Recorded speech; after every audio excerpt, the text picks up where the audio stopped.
Alright, y'all. I learned a lot today. You know what I'm saying? I don't know what the hell the problem is. You know, everybody thinks they know something, but I was the highway, you know what I'm saying, where I usually go to get my bowls and stuff, and wow. I gotta stop being negative. You know what I'm saying? Everybody, I'm saying, if you act like shit on the streets and then go home and pray to God, you're gonna suffer defeat and feel the heat. It's like Bulls beat the WWE mixed with TNA in World War III. So who wants to fuck with me?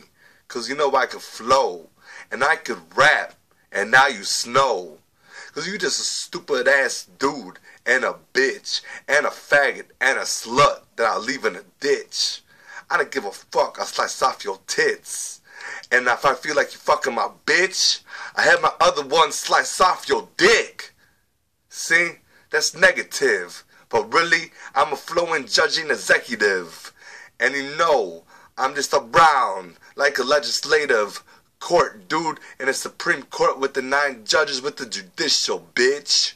So, you know I'm mixing it around with the numbers out of control. I broke the code, but now I gotta smoke. Cause you know every day I was born a loke. Even if I died, I guarantee won't back. You quote.